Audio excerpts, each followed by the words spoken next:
dissertation process? First off, I think that the biggest thing for me with the dissertation was to find the right person to be your dissertation chair. And that was really one of those things that you kind of begged, borrowed, and stole from every professor that you talked to. And at first I got told, keep looking. And luckily, Dr. Ali Borgian, picked me up and was able to really help me through the dissertation process. And as at the point, I was a principal of an elementary school, so I really wanted to focus specifically with the teachers and the school sites and really work with professional learning communities and understand that the students brought a lot to the table and helping the teachers realize that too. So trying to be the principal and trying to be a researcher and trying to do everything else in between was a little difficult, but it was really helpful for me as I move forward into my next role as director and now assistant superintendent, understanding what it is to actually be able to have effective professional development sessions, what that looks like at the site level and at the district level. So the dissertation process really helped me understand all the different barriers that exist and how to kind of make your way around as many barriers as possible, and trying to do that with a positive spin, I think, was very important in the new role that I'm in right now. And welcome to some of the first year students who just came in, released from their class, I guess. Yes. So how to get through the dissertation? I just describe how the dissertation process worked for you, and how you navigated through it. I started at the retreat, picking my topic and reading articles. That's, there's different phases, and I also was working full time and 2 kids, little kids. So I had to accept that it will not fit into any schedule. And so coffee helped a lot after bedtime. That was my study time. And so but pick a topic that you're passionate about. It doesn't have to be a perfect topic, a perfect study, a perfect this, let go of the perfection blocks and barriers to getting through it, and great support. Use these professors and staff because they're here to support you, and a closed mouth will not get fed. So I accessed everyone that would listen and read and give me feedback, and feedback is a good thing. The more feedback, the better, so trial by fire, I guess.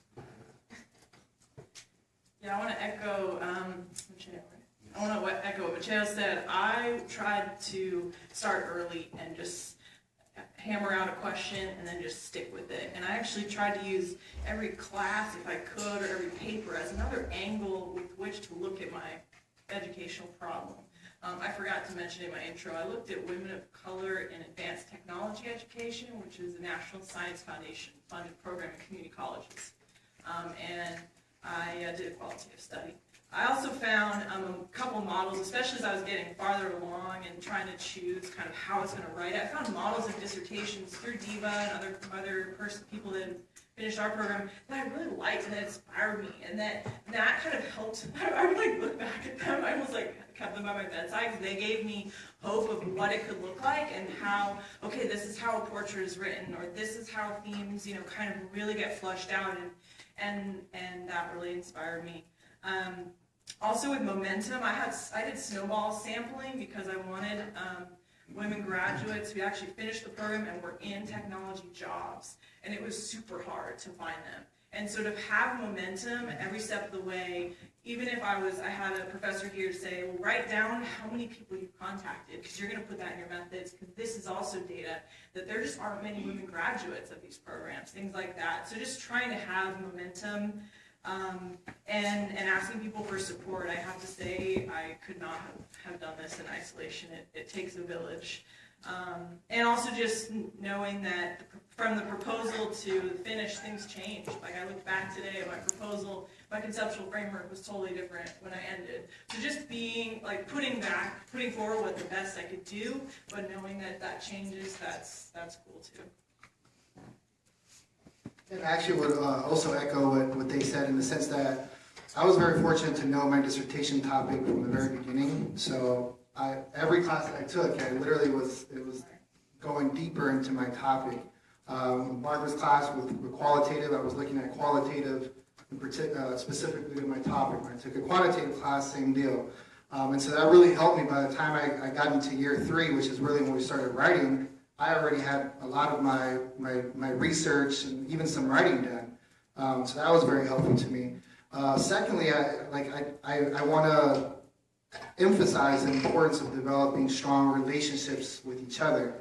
For us, that was key. Like when we were struggling, or even getting together and doing study groups every once in a while, or just like I remember like driving up to Santa Cruz. I was struggling in quantitative and just not very good in stats and math and so forth. So drove up to Santa Cruz, and there was a group of us, and there was one classmate that was helping us all out get through it. And the same thing with dissertation. We'd get together and just write. So just having that support network of people that understand what you're going through was very key. And then also just want to get on your radar the importance of managing your different life responsibilities. Because it's going to range from your personal friendships to your family.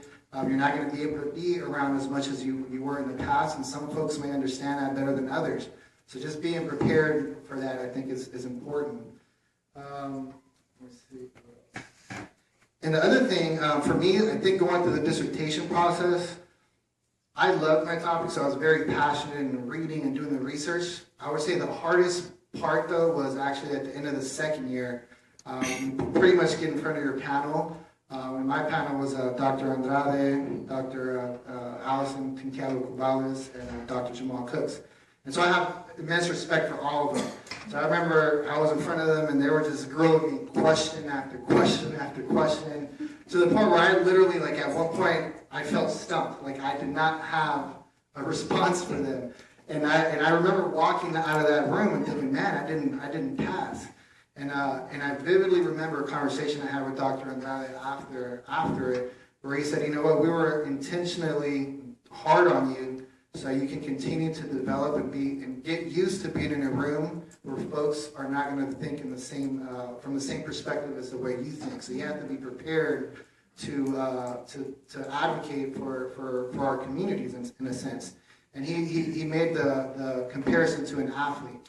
When you're an athlete, you may start off running 1 mile, 2 miles, and then 10 miles, and the next thing you know, you're a machine to a certain extent. Because it's the same thing. You got to get used to being in spaces where you're gonna have to feel comfortable facing resistance. And so he used that as a learning experience for me. And so yeah, I mean that was the most challenging piece. But I can say that when I successfully defended, that was one of the few times in my life that I walked away from that. And I remember leaving campus, just got to my car, and I literally broke down crying, because at that moment I realized wow, I could have never imagined 8-10 years ago thinking that I'd have a doctorate, or even thinking back on the process and the work and the culmination of it was just an overpowering feeling. So keep pushing. For those of you that are year 1, year 2, keep pushing, because it's well worth it. Thank you. So before we move on to the next question, does anyone have any questions for the panel about the dissertation process? Might ask? If not, we'll move on to the next question. Yeah, Dr. Breeder.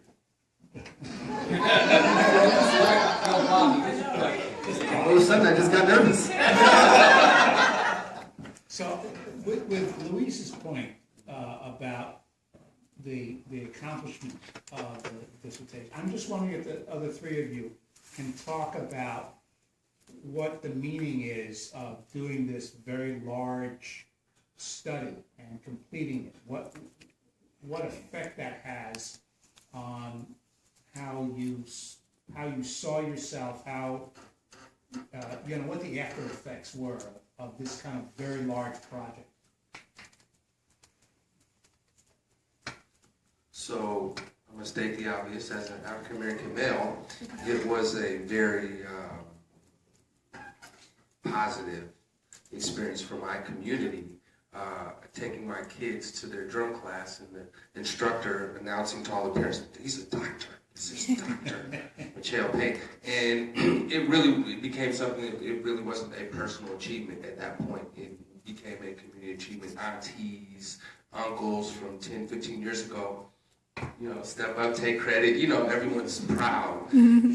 Professionally, it really, I don't know how else to describe it. It's almost like magic, right? You're going through the program, you're thinking differently, you're analyzing information differently, you're processing it differently, and you're participating in just general meetings, just staff meetings, going to committee meetings, and as you're making comments and saying things, people start to treat you differently because you do have more a ability to see systems and structures and patterns and not just events and people and things.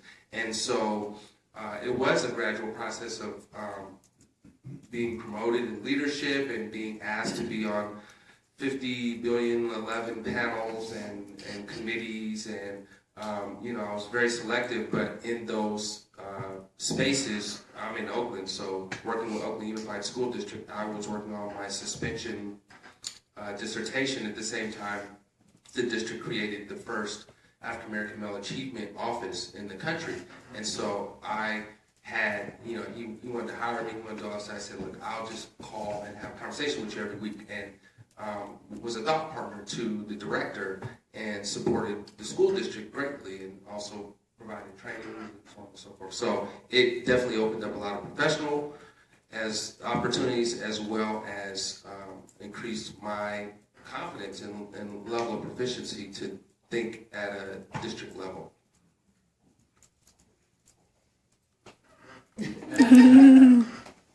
So for me, when I finished the actual dissertation process, I invited the teachers to my actual defense and some of the people that helped me. So it was really just like a great feeling. Your cohort members, everybody was just like, yeah, Dr. Joe Mac, you made it. So it was great to surround yourself through that process, because if it wasn't for me to look out in the audience and go, oh, geez, there's Carla.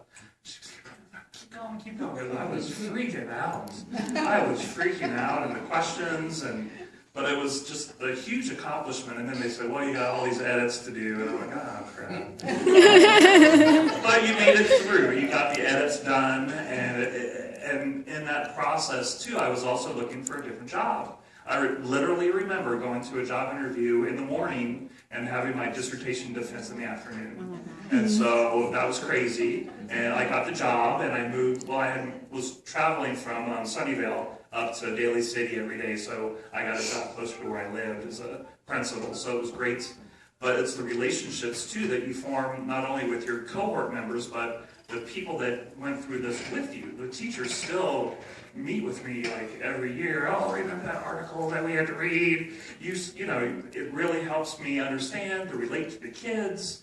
And so it's not, for me, it's the teachers in the classroom and the professional development that I was able to create and still continue to create now at the district level, where I really feel that I can make a difference at with the students in the classrooms.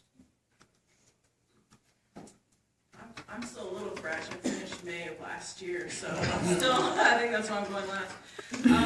I would say that the process really it made it so that by the time I was finished, it was done. I remember thinking, there's no way I'm going to turn this, I found the guy in the library and I have it in my bookshelf. I was like, there's no way I'm going to do something like that and get that done and actually be confident that it's done.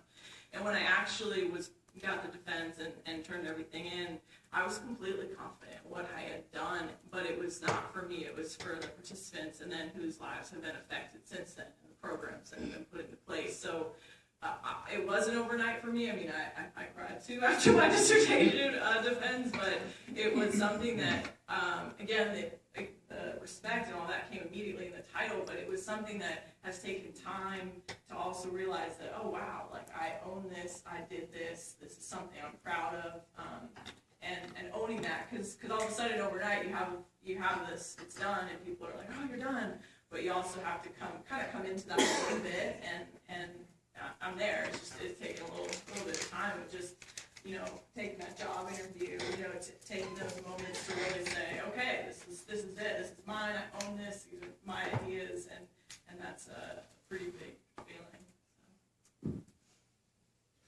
I think I already spoke to it some. The only thing that I would add to what everyone said already is, for me, is with the doctorate also came like a heightened level sense of responsibility, right? So I feel like when I'm at work, I have a responsibility to move equity forward. I feel like I have a responsibility to advocate for the students that need the most resources.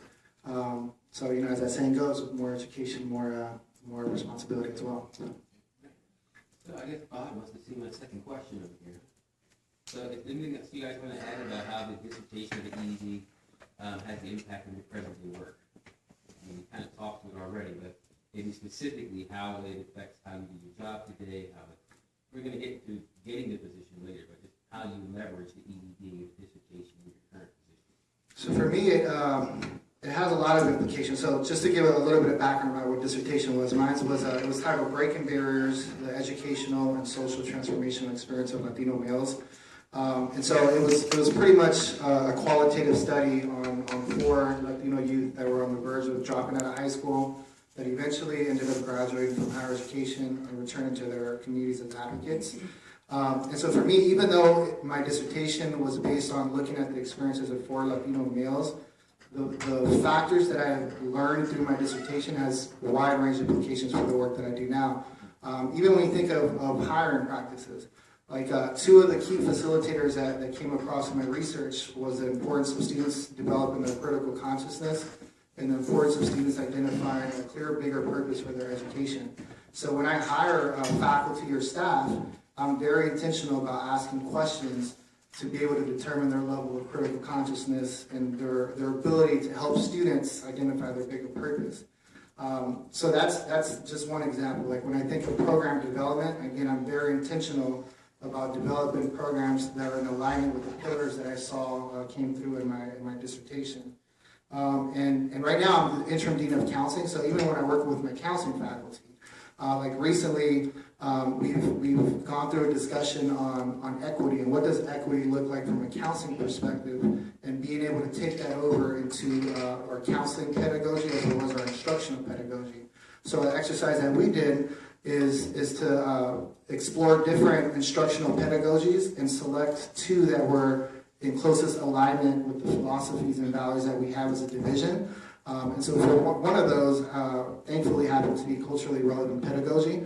So now we're doing in-depth training to provide the skills and support for the counseling faculty to teach from a culturally relevant perspective. So it has a wide range of implications.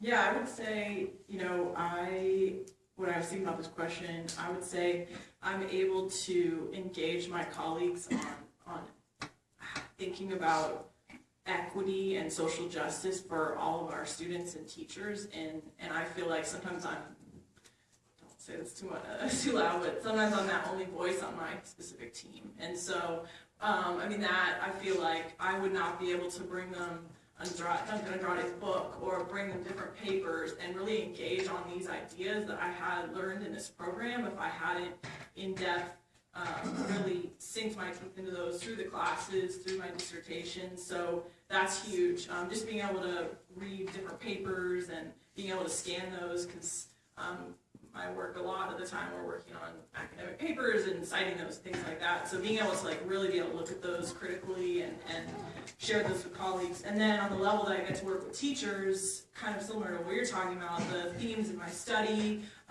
as well as this whole program allow me. Right now I'm working on the Quality Teaching for English Learners initiative. So we're going all over the country to travel a lot and working with teachers on 5-day institutes and then coaching afterwards for usually 4 cycles over 2 years. And just really engaging with teachers who are saying to me, oh, my kids don't care, the parents don't care, they aren't coming to classes, they don't care. So really being able to dig into these mindsets of teachers and how can I shape that along with their pedagogy and give them readings and thinkings and ways to shape it. And I just have to say that would not have been possible prior to this program. So it has certainly impacted my work in a major way. Like I mentioned, I'm in Oakland, and as I was going through the program, I did a lot of free stuff. I would do PDs for schools and teachers. It was basically based on the fact that I had a relationship with the principal or something. After I graduated, I started charging. Yes. And before it was, I'm just eager to get into the school and get in front of teachers and do training. And afterwards, I just started throwing out high numbers. If my schedule couldn't accommodate, it's like, well, this is how much it's going to cost. And they're like, okay, so when can we schedule you? And it's like, oh, okay, all right. So there's that. You can't calibrate your worth. It's up to you. And the other thing is, before going through this process, I didn't know a lot about data collection and methodology and all of those things. And so I have a really good perspective when I'm talking, because it's easy, if you're a principal, to dismiss. And you don't have an EDD, to dismiss, hey, you know what, this is what we're dealing with here, right? And so I know how to relate and transmit conversations about using data, about looking at approaches in a critical way, but in a supportive way that allows administrators in school, the adults in the building, to not be intimidated. And my topic is on disproportionality suspension of African American males. So imagine, trying to do a study to point out how biased and racist everybody in the building is, right? Good luck with that. So my focus was on effective strategies, effective teachers. So my whole approach, my whole lens is to lay out the critical race lens, but then to say, this allows us to do better, because it's a struggle, right? You can get buy-in in terms of how hard it is, but then presenting, authentic caring, and so I go on and on, but just to say that this program really is what it's about when we're talking about transforming education in California, and we are the ones. It's the EDD, because I'm not knocking PhDs, but they're the ones teaching us, and we're the ones that are actually in the systems that are going to make the change. And as much as I fought it, I got dragged into the university system, but I still keep my hands very much rooted in the community and run programs. But it's not just the K-12 community college, but the universities as well that need these interventions for all of these vulnerable populations that none of the systems have been in place because it was never designed to serve those populations. So know that what you're doing really makes a difference and is really important. And it's not happening anywhere else. It's through this degree, not just San Francisco State. I mean, I like to say it's the best program in the Cal State system, but yeah, this is the work. So can I ask you a question? Yes, sir. How much are you charging us for this? Really? I did a workshop for Edgewood for $2,500 for a day. So we're getting away pretty cheap. Yes, you are. Bottle of water. No, I'm paying back. So a big piece of what I'm doing as an instructional leader at the school level and at the district level is really unpacking the data. As I came into this position, I oversee special ed, I oversee student services, and I started looking at suspension rates and expulsion rates. And this is a district of 7,500 kids where it's mostly, 55% EL population, not too many special needs kids, but over identification with special ed kids. We have over 1,000 kids that are in special ed. We're suspending rates of 200 and some odd kids a year, expelling 15 to 20 kids. And a school district that is pretty, like middle class, and having those conversations with principals about, why are you sending this kid out? It's 8:15. They just walked on campus. You want to expel them because they looked sideways at you? No. And so we're really looking, and luckily the superintendent and the board is really backing me up, because they see it as, basically, we're dooming these kids. We have a student that just came up for expulsion. He's black, he's homeless, you just list everything. And the principal's also black and says, we're expelling him. And I'm like, where's he gonna go? He's homeless. We can't even get him on the bus to come to school. And now we're gonna send him all the way across town? Oh yeah, well, he got in a fight. Is that an expellable offense? So it's just really having these conversations with people that are at the school sites that you would think would understand where we're coming from, but really need a lot of, like you said, just talking to people and having those relationships with the principals and the schools, just so that they understand the travesty that they're, at middle school being expelled in 7th grade. They're never going to get out of high school. And from some of the work that you guys are doing, you're going to see these kids incarcerated. You're going to see these kids behind bars, and it's not where we want them to be. So for me, at a K-8 district, really, opening the eyes to district administration and understanding all the different components of what we're really doing to kids at this level, and thinking about all the readings. Bob made us read all thousands of them. I think they brought it to one of the first,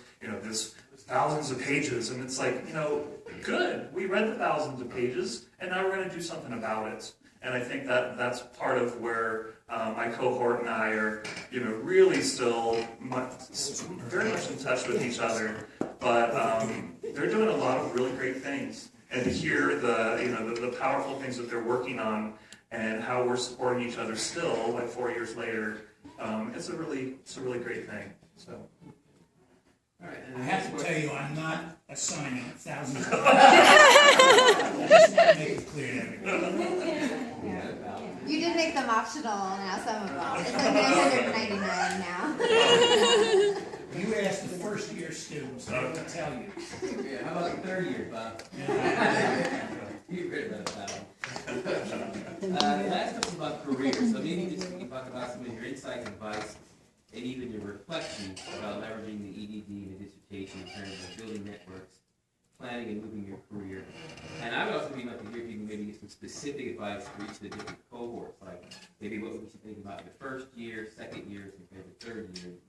Maybe your reflection back on things you did right and things you maybe neglected to do that you might suggest you did. Just about leveraging EDD and career networking in your career forward. So first of all, Bob, I didn't know there was a fee we could charge for this.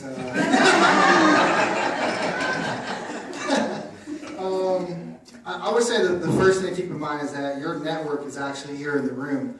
I have close relationships with many of my classmates that were in my cohort. And to give you an example, like right now in student services at Skyline College, we have Dr. Stroud, which was a faculty member for the doctorate program. We have our vice president is Dr. Garcia, who was in the same cohort that I was in. I'm now in the interim dean of a counseling position. We're in the same cohort. And so really, like at Skyline College, student services administration is heavily influenced by the doctorate program here. My previous experience at College of Alameda, same thing. The BPSS, I was from the doctorate program, the dean of enrollment. Myself as a director back then, we were all from the doctorate program here. So again, just keeping in mind that the relationships you build in here are going to be very important. Secondly, I think now that the program has been in place for, 6 years or so, SF State's program, I think, has a strong reputation now. Like when we see someone that comes from the doctorate program from SF State, like there's a level of credibility that person's going to have a strong understanding of equity, social justice, systems thinking, and so that has its value as well. And then other than that, the other way it's been very helpful to me in moving forward in my career is just how it's taken me into a systems thinking perspective as well, and really even from an equity perspective. Like in my positions now, you'd be surprised. Like there isn't a lot of faculty or administrators that have a strong understanding of equity. And so many times, like those of us with our doctors are the leaders on our campuses when it comes to moving equity forward. And then in terms of my trajectory, for me, I was pretty young when I started the doctorate program. I think I was maybe around 23 or 24, so maybe a different experience. So I would say year 1, year 2, I was really just about getting Bob's reading done and trying to get that. Year 3 is when I started applying for jobs. At that point, I was landing interviews, but not yet getting selected. And it was until and then the first year out of the doctorate program, we had our first child, so I was kind of really focused on family. the year after that is when I moved into administration. Started as a director of student activities, and now again as an opportunity to be the interim dean. Let's see, I have a funny story that I think just when I was thinking about how the program prepared me for my job interview. It's not crazy, but for my job interview that I currently have, I had a couple interviews with different places, but for this one, a day before the interview, they gave me two chapters selected from the director's book she'd written and published on scaffolding and teaching and learning for English learners, and then asked me to create a novel lesson and gave me a topic in science and an age grade and everything. So I couldn't really I kind of repurposed something I had, but I couldn't really, right? Because so I had one day to do this, and I had to read this 2 chapters of this book with the director who was going to be interviewing me with a panel of colleagues. And I had to be ready to answer multiple questions, kind of have thoughts on, and she talked about social cultural perspective to learning and how if learning is based on social interactions and rigor and all these, it was very challenging, but I couldn't have done it without this program. So, because of the reading, I have to say, being able to read those chapters really quickly, being able to prepare my lesson, practice my lesson, all that, get my supplies together, one day, while working as well, I'm just saying, this program kind of aimed that, so I can make that possible. I took a little different approach. I think some folks could take job positions during the program. I think that's do it if it's offered. I did not start job searching until I finished. I got married during the program. I was just head down, have to finish. I could see myself just having a hard time getting done if I switched roles. And so I was kind of just able to kind of sit in the role that I was in, make it happen, and then I started applying as soon as I finished. And I got a couple offers, and it was amazing. It took a couple months, so those were some tough months of just why is this working? I've waited so long. But that would be one thing, just a different approach, because I have a lot of colleagues and friends from my cohort that took a job within the program, and I think that's amazing. Take that opportunity if it goes for you. I just want to share mine, which was a different role or a different path. Some other things I kind of already mentioned, just being confident in what I've gained with my dissertation, especially with those job interviews. Like I said, I was done, so I was a doctor, and just showing up at those interviews and owning what I had accomplished and what I was bringing to the table, having done this program. Because I was searching in the Bay Area, and it's a well-known program in terms of what we had done. Trajectory as far as how the years go, just head down first year. You're just learning how to study, and the way that this program is teaching you to read and think, and just all of that takes energy and time, and I was just missing for my family on the weekends and all that, and that was tough. But second year was just full-on proposal. I think I wrote my proposal and defended it December of my second year. So I just wanted to get that done so I could begin research. So that's and I turned my QE into my proposal. My QE helped me to write my proposal. I did change my topic mid-year first year, just because I wanted to focus on something I was passionate about. But my QE was my topic, and I was able to kind of manipulate that into my proposal and expand that. So that really helped me. And then, third year,